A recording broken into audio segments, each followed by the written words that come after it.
Certified incident briefings. Real video evidence. Strict accountability. You are viewing bodycam incident reports.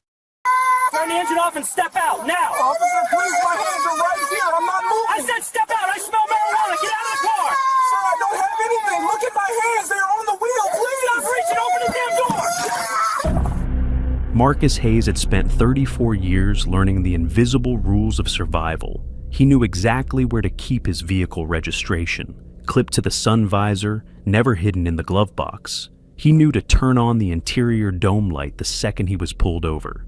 He knew to keep his hands at 10 and 2 on the steering wheel, fingers spread wide and clearly visible. He knew these rules because he was a black man raising a black son. Before we see how the department tried to defend the indefensible, drop a comment letting us know where you're watching from. And hit that subscribe button if you believe a badge should never be a license to terrorize a family. It was 1930 on a Tuesday. The municipal park was completely empty, the heavy stadium lights over the youth baseball diamond having shut off 20 minutes ago. Marcus and his 7-year-old son, Julian, were sitting in their parked Ford Explorer. Julian was in the back seat, his oversized baseball glove resting on his lap, his face smeared with grease from the pepperoni pizza they were sharing straight out of the cardboard box. It was a quiet, mundane father-son ritual. They did this every Tuesday after practice. A beam of blinding white light suddenly flooded the interior of the SUV. It didn't sweep past them. It locked directly onto the rearview mirror, reflecting a harsh glare straight into Marcus's eyes. The heavy low idle of a police cruiser vibrated through the cracked windows. The cruiser had pulled up at a sharp 45-degree angle, effectively pinning the Ford Explorer against the park's chain-link fence. Marcus didn't turn around. He didn't reach for his phone. He immediately placed his half-eaten slice of pizza back into the box and put both hands firmly on the top of the steering wheel. "Dad?" Julian asked, his voice suddenly small. The relaxed post-game chatter vanished instantly. "It's okay, Jules," Marcus said softly, his eyes fixed straight ahead through the windshield. "Just sit back. Don't reach for anything. Keep your hands on your knees." Heavy boots crunched on the gravel. The beam of a heavy-duty tactical flashlight swept through the back window, lingering on Julian's face for a long, uncomfortable second, before moving to the driver's side door. Marcus pressed the button to lower his window completely. The crisp night air rushed in, replacing the smell of warm pizza. Officer Thomas Vance stood slightly behind the B-pillar of the SUV, keeping his body angled and his right hand resting casually on his heavy duty belt. He was a patrolman with a flat, unreadable expression. "Evening," Officer Vance said. It was not a greeting, it was a command for attention. "Good evening, officer," Marcus replied evenly, his voice steady. "Is there a problem?" "This park closes at sunset. You're loitering." Marcus glanced at the dashboard clock. It was 1938. "I apologize, sir. We just finished baseball practice on the municipal field. We're eating our dinner and heading home." Vance leaned forward slightly, bringing his face closer to the open window. He took a slow, deliberate sniff of the air. "I smell marijuana," Vance stated. The air in the car turned to ice. Marcus did not smoke. He had never smoked. The only scents in the vehicle were pepperoni, cheap pine air freshener, and the leather of Julian's baseball glove. In modern policing, the smell of marijuana is a well-known procedural loophole. It is entirely subjective, impossible to disprove on a body camera, and grants an officer immediate probable cause to bypass the Fourth Amendment and search a vehicle without a warrant.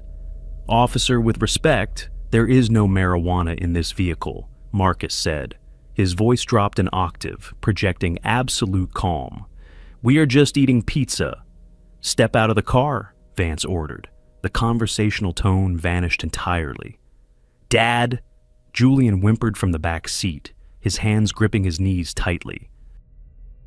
"Officer, my 7-year-old son is in the back," Marcus said, keeping his hands glued to the steering wheel. "I am not refusing a lawful order. but I am asking you to please lower your voice so you don't frighten him." "I'm not asking you again. Unbuckle your seatbelt and step out," Vance commanded, stepping closer to the door. "Officer, I am happy to provide my license and registration," Marcus said, carefully articulating every word. "But I do not consent to any searches of my property." Vance's jaw tightened. The polite assertion of a constitutional right by a man sitting in a parked car was not interpreted as a legal right. It was interpreted as defiance. "Stop reaching!" Vance suddenly barked, his voice echoing across the empty park. Marcus hadn't moved a single muscle. His fingers were still spread wide on the steering wheel. Before Marcus could process the fabricated accusation, Vance's heavy, black-gloved hand shot through the open window, unlocking the door from the inside and violently yanking it open. The hinges of the Ford Explorer groaned as Officer Vance violently pulled the heavy driver's side door open. "I am not reaching for anything," Marcus said. His voice was no longer conversational. It was the rigid, precise tone of a man attempting to de-escalate a loaded weapon. He kept his fingers splayed wide against the top of the steering wheel. "My hands are exactly where you can see them." Vance did not acknowledge the compliance. He leaned into the cabin, his heavy-duty belt scraping against the door frame. He grabbed the thick fabric of Marcus's jacket near the left shoulder, his grip tight and aggressive. "Out of the car! Now!" "I am unbuckling my seatbelt," Marcus announced. In the presence of a tense police officer, a sudden movement toward the waist can be a fatal mistake. Marcus moved his right hand with agonizing slowness, pressing the red release button. The belt retracted with a loud snap. "Move!" Vance barked, yanking backward. Marcus didn't resist. He allowed himself to be pulled from the elevated seat of the SUV, his sneakers hitting the cold asphalt of the parking lot. Before he could fully establish his balance, Vance spun him around and slammed his chest against the exterior door panel of the Explorer. Inside the vehicle, the sudden violent impact against the metal terrified the 7-year-old boy. "Dad!" Julian screamed. The cardboard pizza box slid off his lap, spilling onto the floorboards. He scrambled across the back seat, pressing his small hands against the glass of the rear window. "Leave him alone! That's my dad!" "Julian, stay in your seat!" Marcus called out. His cheek was pressed flat against the cold exterior of his own car. He fought the overwhelming biological urge to turn around and shield his son. "I'm right here, buddy. Everything is fine. Do not open that door." Officer Vance was completely deaf to the child's panic. He operated with the mechanical efficiency of someone executing a routine takedown. He grabbed Marcus's left wrist, twisting it sharply behind his back. The cold, heavy steel of a handcuff bit into Marcus's skin, ratcheting shut with a sharp series of metallic clicks. The right wrist immediately followed. Marcus was a systems analyst. He had no criminal record. He had never worn handcuffs in his life. The sensation of his arms being locked behind his back instantly stripped away his autonomy, reducing him from a father protecting his son to a detained suspect at the mercy of the state. "Officer, please," Marcus said quietly. "My son is 7 years old. He is watching this. I am completely compliant. You don't need to do this in front of him." Vance ignored the plea. He patted down Marcus's pockets, his hands moving roughly over the denim of Marcus's jeans, finding nothing but a wallet and a set of car keys. "Walk," Vance ordered, gripping the metal chain between the cuffs. He led Marcus away from the driver's door, guiding him toward the concrete curb separating the parking lot from the dark grass of the municipal field. "Sit." Marcus awkwardly lowered himself onto the cold, damp concrete.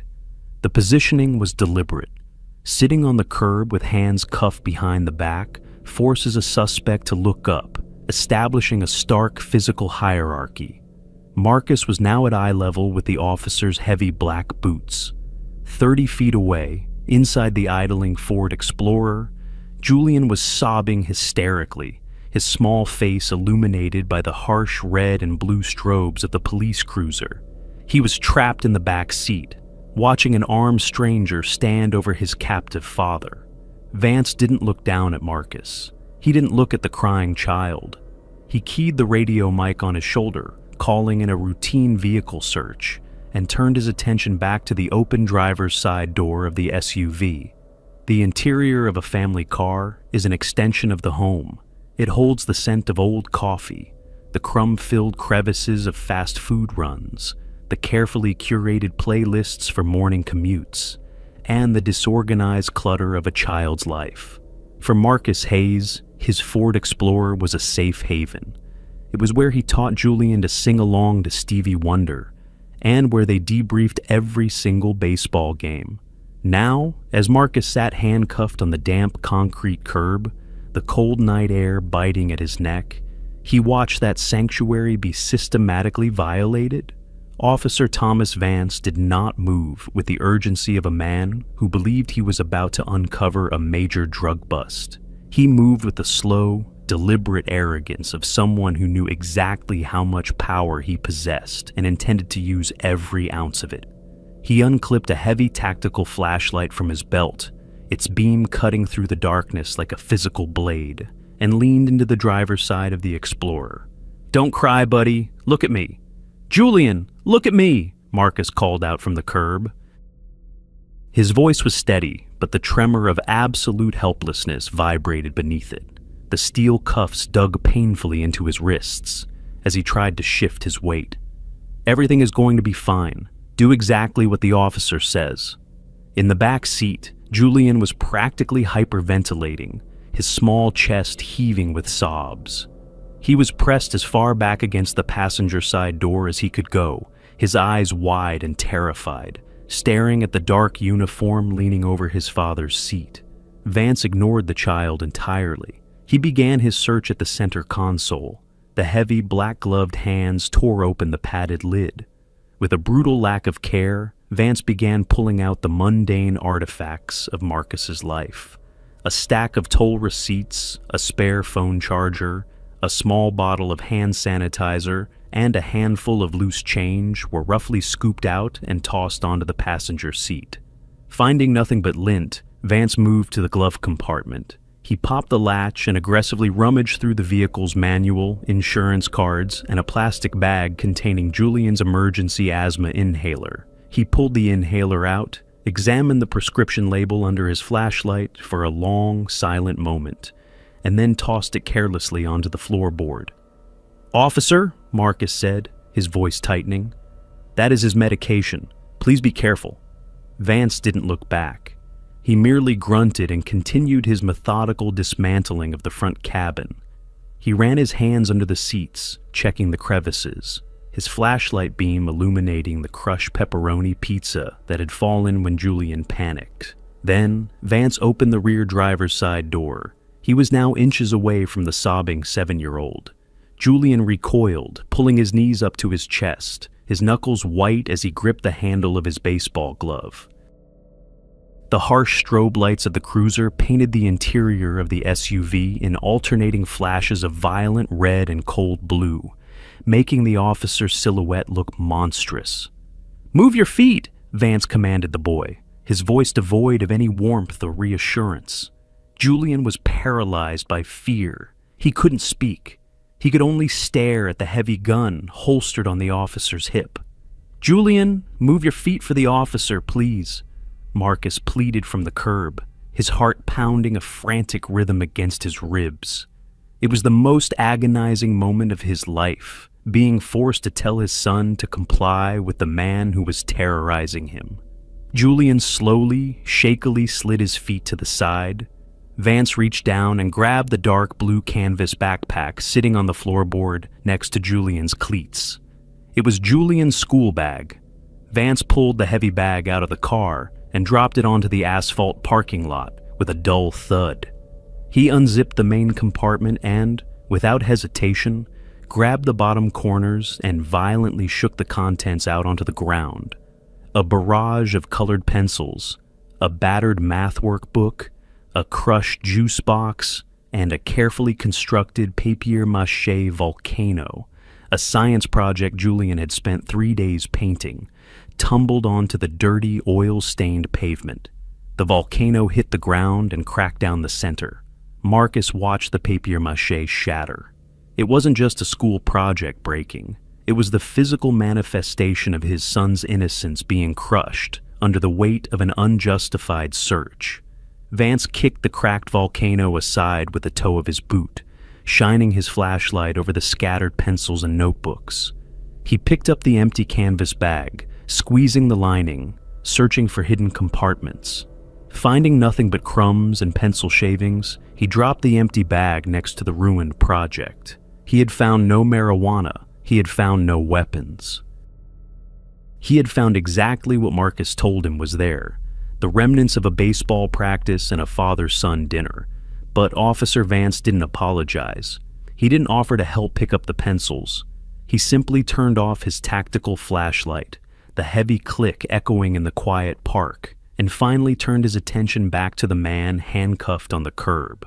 The rhythmic jingling of metal tags cut through the heavy silence of the park. From the shadows of the paved walking trail, a woman emerged into the harsh glare of the police strobes.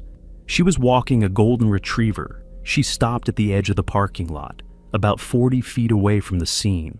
She didn't yell. She didn't ask what was going on. She simply pulled a smartphone from her coat pocket, raised it to eye level, and pressed record. The screen cast a faint pale glow on her face. Officer Vance noticed her almost immediately. In modern policing, the presence of a civilian camera instantly alters the tactical environment. Vance looked at the scattered colored pencils on the asphalt, the broken papier-mâché volcano, and the empty canvas backpack. He had torn apart a family's vehicle based on a fabricated smell, and he had found absolutely nothing. The pretext had evaporated. He was now just an armed man standing over a crying child's homework, with a handcuffed father sitting on the curb, all being captured in high definition. Vance's posture shifted. The aggressive physical dominance he had displayed moments ago vanished, replaced instantly by cold, bureaucratic detachment. He did not look at the woman recording. He walked back to his cruiser, pulled a thick leather citation book from the center console, and stood under the glow of his own headlights. For 2 agonizing minutes, the only sound was the scratch of Vance's pen against the carbon paper and the muffled, exhausted hiccups coming from Julian in the back seat of the Explorer. Vance ripped the yellow slip from the pad. He walked over to Marcus, who was still sitting on the damp concrete. "Stand up," Vance ordered, his voice flat and devoid of the previous adrenaline.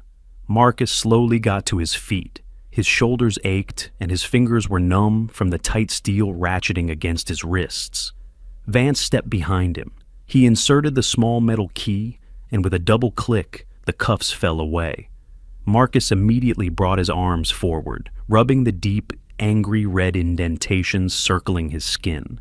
He didn't rub them to soothe the pain. He rubbed them to hide the marks from his son. "This park closes at sunset," Vance said, his tone strictly administrative, as if the last 15 minutes of terror had simply been a routine traffic stop. "You are being cited for violating Municipal Code 412, parking in a recreational zone after hours. The court date is on the back." He didn't hand the ticket to Marcus. He walked past him and slapped the yellow piece of paper flat against the hood of the Ford Explorer, pinning it under the windshield wiper. "Have a good night," Vance said. It wasn't a wish, it was a dismissal. Vance walked back to his cruiser, climbed inside, and slammed the heavy door. The blinding red and blue strobe lights abruptly cut off, plunging the parking lot back into the dim, amber glow of the distant street lamps. The cruiser shifted into gear, the tires crunching over the gravel as it pulled away, disappearing down the dark suburban street. The sudden silence left in its wake was suffocating. The woman with the dog slowly lowered her phone. She met Marcus's eyes for a brief second across the empty asphalt. She gave a small, grim nod of solidarity, turned around, and walked back into the shadows of the trail. Marcus was finally alone with his son. He didn't rush to the car to check on Julian just yet. He knew what Julian was seeing through the window. He needed to restore some fraction of order to the chaos before he faced his boy. Marcus dropped to his knees on the cold, oil-stained asphalt. He began picking up the scattered remnants of his son's life. He gathered the colored pencils one by one, his hands still trembling slightly, and placed them back into the dirty canvas bag. He picked up the battered math workbook, dusting the grit off the cover. Then he reached for the papier-mâché volcano. It was split cleanly in half. Marcus held the two broken pieces in his hands, staring at the dried, painted cardboard. He carefully placed the broken pieces into the backpack, zipped it shut, and stood up. Only then did he walk over to the open door of the Explorer to look his 7-year-old son in the eyes and try to explain a world that had just fundamentally broken its promise to keep him safe. Do you think a financial settlement is enough justice when an officer just moves to another town to patrol again? Let me know your thoughts in the comments below. And don't forget to hit that like button and subscribe for more real stories of accountability. Investigation officially closed. For additional unedited footage, remember to like and subscribe. Thank you for trusting Bodycam Incident Reports.